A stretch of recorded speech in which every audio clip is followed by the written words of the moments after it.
Welcome, dear friends, and let me tell you a story of newfound love, of a family torn apart by misunderstanding and pride, but given a second chance at unity. Enjoy the story. Sarah Wilson dabbed at her reddened eyes with a crumpled tissue, struggling to stifle her sobs. The strong, single mother who ran her own successful bakery and had raised her son John to be a model student was, on this particular evening, unable to speak a coherent word. It had started out as a perfectly ordinary day. Sarah had woken up at 6:30 a.m., half an hour before her son's alarm went off, as was her custom. She padded into the kitchen and cracked a couple of eggs into a sizzling pan, the familiar aromas of butter and breakfast filling the cozy apartment. The tea kettle began to whistle, just as she slid the fluffy omelet onto a plate. Exactly at 7 a.m., the sound of John's footsteps signaled his arrival in the kitchen, punctual as always thanks to his mother's strict upbringing. "Morning, Mom," he greeted, planting a quick peck on her cheek before taking his seat at the small kitchen table. "Good morning, honey," Sarah replied with a warm smile, setting his plate down. "Tea or orange juice today?" "Tea, please," John answered, already digging into his breakfast. As they ate, mother and son discussed the previous day's events and made plans for the evening ahead, a cherished morning ritual that Sarah treasured.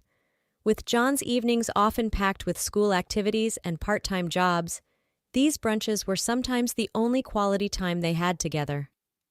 "I'm going to the movies tonight," John mentioned between bites. "With Amy." Sarah's smile tightened slightly at the mention of the girl's name.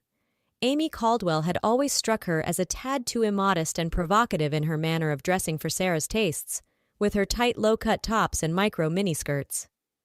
But she knew better than to interfere too much in her teenage son's choices of romantic partners. "That's nice, dear," was all she said. "Need any money?" John shook his head. "Nah, I've got enough saved up for my allowance." "What movie are you seeing?" Sarah asked, silently hoping it would be something age-appropriate. John simply shrugged. "I'm not sure. Amy just said she'd pick something." Sarah suppressed a knowing grin, remembering her own youth, when she and John's father Michael would use the movies as a front, spending most of the time making out shamelessly in the back row of the theater. The rest of the day proceeded uneventfully, with Sarah baking cupcakes and cookies for the shop's evening rush while John was at school. It wasn't until 10 p.m. that her world came crashing down with a frantic call from Amy. "Mrs. Wilson!" the girl's shrill voice crackled through the phone. "Oh my God! You have to come quick! We were attacked, and John's been hurt really bad." Sarah's heart seized in her chest. "Attacked? Where are you? What happened?" "We're at Mercy Hospital. Please hurry," Amy cried, before abruptly hanging up. Sarah was out the door and in her car in seconds, peeling out of the driveway with squealing tires. Her normally tame driving suddenly became reckless, ignoring stop signs and red lights, drawing blaring honks and obscene gestures from other drivers. All she could think about was reaching her son. She burst through the hospital's emergency entrance, her disheveled appearance and frantic demeanor immediately drawing the attention of a nurse. "My son was attacked. Where is he? John Wilson." The nurse quickly ushered Sarah to a private waiting room where a distraught Amy sat, tears streaming down her face. "Amy, what happened? Where's John?" Sarah demanded, her own eyes brimming. The girl looked up with red-rimmed eyes. We were just leaving the theater after the movie," she stammered between sobs. "These 3 guys approached us looking for trouble. One of them, he had a knife. He just stabbed John over and over. Oh God, there was so much blood." Sarah felt her knees buckle as Amy's words hit her like a sledgehammer to the gut.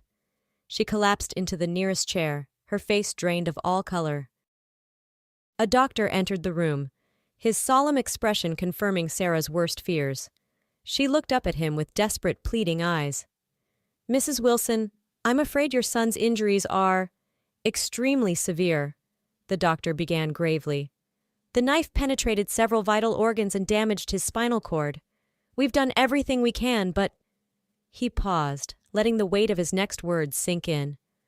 "I need you to prepare for the worst." "No," Sarah whispered, shaking her head in disbelief. Hot tears spilled down her cheeks as her body was racked with sobs. "No, please God, no. Not my baby boy." She clutched at the doctor's white coat, her knuckles white. "Please, Doc, you have to save him. Name your price. I'll pay anything. I'll sell everything I own, just please don't let my son die." The doctor gently pried her hands off and pulled her into an embrace, his own eyes glistening with sympathy. "Mrs. Wilson, money isn't the issue here. It's about how his body responds to the trauma, massive internal injuries like these." He didn't finish the thought. "Can I see him? Please, I need to say goodbye," Sarah begged, her voice choked with anguish. Nodding solemnly, the doctor led the distraught mother to the intensive care unit where John lay unconscious, tubes and wires snaking out of his frail body. The incessant beeping of the machines monitoring his faltering vitals was the only sound in the cold, sterile room. Sarah collapsed into the chair beside his bed, taking his limp hand in hers as she stroked his pale cheek. "My beautiful boy," she whispered brokenly. "Mommy's here, honey. I'm so sorry." After an eternity of gasping sobs and whispered endearments, Sarah finally tore herself away, planting one last kiss on her son's clammy forehead. She hugged Amy tightly on her way out, both of them too overcome to speak. It was outside the hospital entrance where Sarah's life took an unexpected turn. A wizened old woman in tattered rags abruptly stepped into her path, studying her with clouded eyes. "You must find the boy's father," the gypsy woman proclaimed in a thick Romani accent. "Bring him here. His presence may be the spark needed to rekindle the flame of life." Sarah could only gape at her in confusion and growing annoyance at the bizarre interruption. "What? Who are you? I don't have time for this nonsense." But the old woman was insistent, gnarled hands gripping Sarah's arm with surprising strength. "The path ahead will be arduous, but you must complete this journey. The boy's life may depend on it." Wrenching free, Sarah stormed off to her car, dismissing the ramblings as those of a drunken vagrant. But as she drove away, the gypsy's words echoed hauntingly in her mind. She knew where John's father was. They had split up over 15 years ago after a bitter fight, but she still had his last known address from when he moved to Tallahassee. It was nearly a 350-mile drive, but Sarah suddenly found herself pulling off the highway and programming the address into her GPS. 8 hours later, she finally arrived in the quiet Florida neighborhood, pulling up to the modest single-story home, bathed in the crimson glow of the setting sun. Taking a steadying breath, Sarah steeled herself and marched up to the front door, giving it a firm series of raps. The door swung open to reveal a man in his late 30s, his bemused expression morphing into one of shock and confusion. "Sarah? Sarah Wilson? What the hell are you doing here?" Despite her anguish, a part of Sarah couldn't help drinking in the sight of her ex-lover, Michael Harris, still as ruggedly handsome as the day they had first met. His dark hair was now peppered with hints of silver, and crinkles had appeared at the corners of his eyes, but his piercing green eyes were exactly as she remembered. "Michael, I need your help," she managed, fighting to keep her voice from breaking as tears welled up again. "It's John, our son. Oh God." The dam broke as harsh sobs racked her body, and she found herself collapsing against his chest, clutching desperately at him. Michael's arms instinctively went around Sarah, holding her trembling form against him as she poured out her anguish. He guided her inside, settling them both on the couch as she struggled to regain her composure enough to explain. "John was attacked," she finally choked out between ragged breaths. "Stabbed multiple times. The doctors, they're not sure if he'll make it." Michael's handsome face drained of all color as the words hit him like a sucker punch to the gut. "Oh my God. No, please, no." Seeing the anguish and fear mirrored in his eyes, the very eyes that John had inherited, Sarah felt her own parental torment compounded tenfold. She had deprived Michael of watching their son grow up over a stupid misunderstanding and stubborn pride. "Michael, I'm so sorry," she whispered brokenly. "I never should have kept him from you.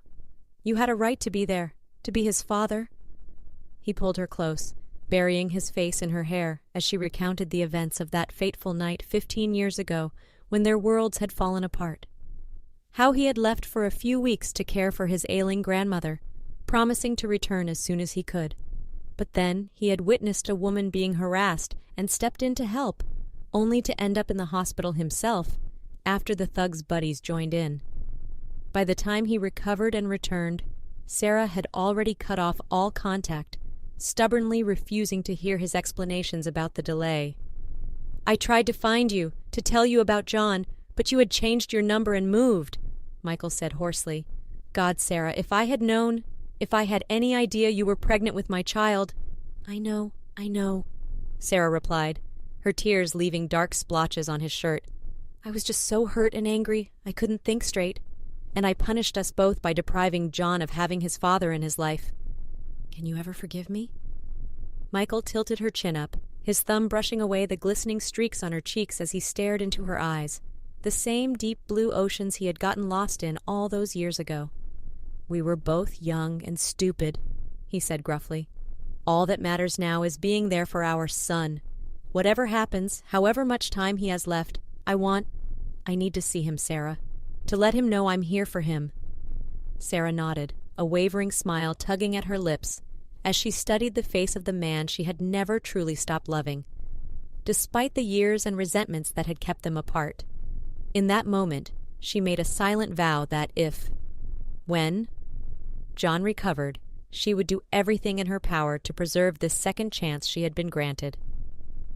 The drive back to Mercy Hospital passed in a heavy silence, both Michael and Sarah lost in their own swirling emotions and turbulent thoughts about their fractured family. As soon as they arrived, Sarah led Michael straight to the ICU, her heart clenching at the sight of their son's fragile form, amid the tangle of tubes and wires monitoring his faltering vital signs. "Oh, Johnny." Michael's gruff voice caught in his throat as he reached out with a trembling hand to caress his son's ashen cheek. Tears streamed unabashed down his face, all his pent-up dreams of fatherhood crashing down around him. Sarah slipped an arm around his waist, leaning her head against his shoulder as they stood vigil over their child's sickbed. After an eternity, Michael turned to the doctor, who had been silently observing the emotional reunion. "Doc, can I have a few minutes alone with him, please?" His eyes implored the physician, who gave a solemn nod of assent before gesturing for Sarah to join him outside. As the door closed behind them, Michael pulled a chair up close and grasped John's limp hand in both of his calloused ones. "Hey, champ, it's your dad," he began in a hushed tone. "Yeah, I know. I've got a lot of making up to do after being absent all these years. No excuses, I messed up real bad, son." He paused, swallowing hard as he struggled to find the right words after so many lost years. "But that's gonna change. You hear me, Johnny?" Michael leaned in closer, his voice thick with emotion. "If you fight through this, if you keep battling like the strong young man your mom raised you to be, I'll be right here. We'll have all the time in the world to get to know each other, to become the real father and son we should have been from the start." He brushed a stray lock of hair from John's pale forehead, his eyes drinking in every detail of his son's face, mentally etching it into his memory. "You gotta pull through this, kid. Your mom, she's been through enough, raising you all on her own while I was off being a selfish jackass. She needs you, and God help me, I need you too, son. More than I could ever put into words." Michael's shoulders began to shake with suppressed sobs as he poured out over 15 years of paternal hopes, dreams, and regrets in a hushed torrent to his unconscious child. "I'll be the dad you deserved from day one. We'll do all the father-son stuff, throw a baseball, go camping. I'll even sit through your dumb school plays if you want." A watery chuckle escaped his lips. "Whatever it takes to make up for the lost time, just don't leave me now that I finally found you both. Please, Johnny. Please fight. I love you, son." He finally fell silent, slumping in the hard plastic chair, one hand still gripping John's while the other shielded his eyes as he wept unabashedly.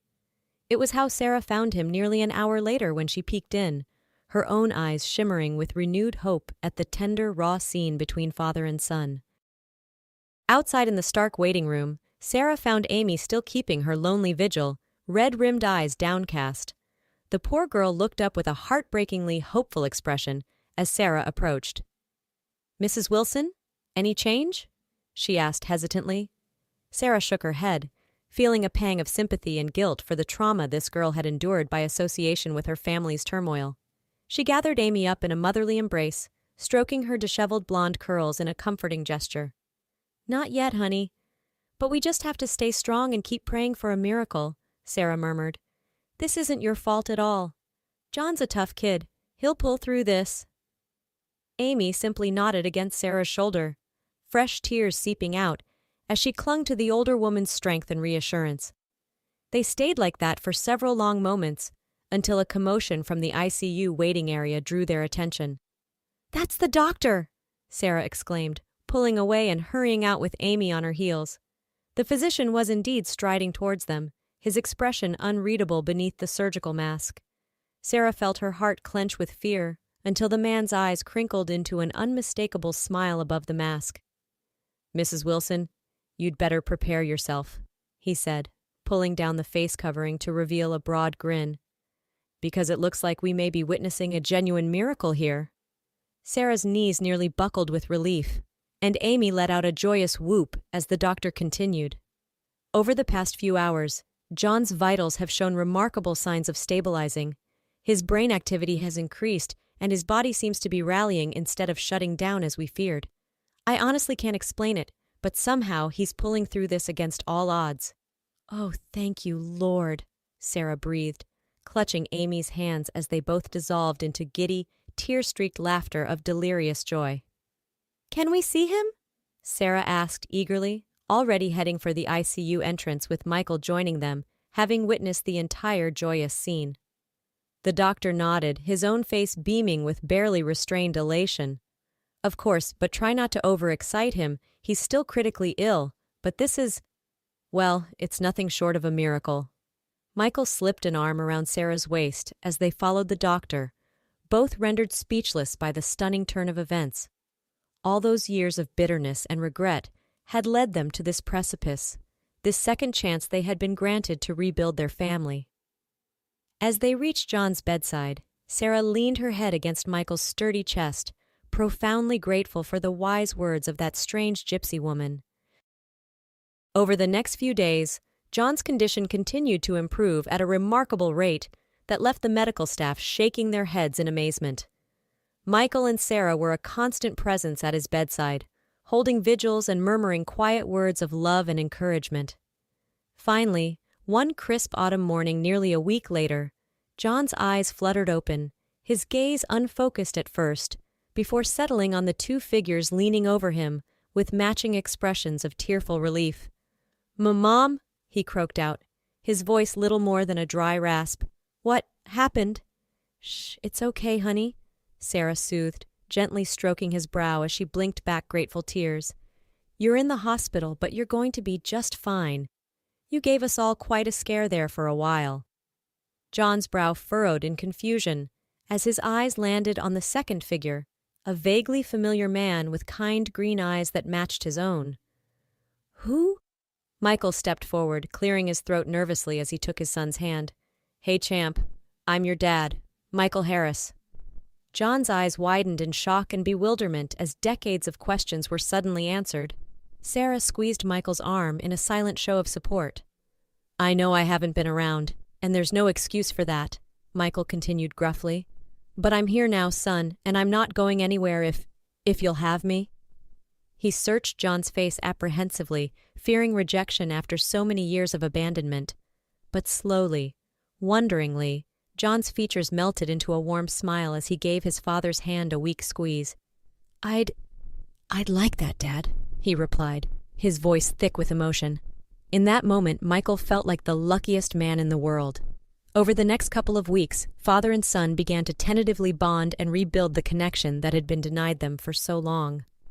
Michael regaled John with stories from his own troubled youth, as well as hilarious anecdotes about Sarah that had the boy laughing despite his pain. For her part, Sarah simply drank in the sight of her two men getting to know each other, her heart swelling with joy. The turning point came one sunny afternoon, when Amy stopped by for a visit, her usual bubbly demeanor subdued with lingering guilt over the attack. Michael and Sarah tactfully excused themselves, allowing the young couple some privacy. In the hallway, Michael took Sarah's hands in his, staring deeply into the eyes that had haunted his dreams for over 15 years. You know, we've been given a second chance here, he murmured gruffly. Most people don't get an opportunity like this to hit the reset button on their biggest mistake.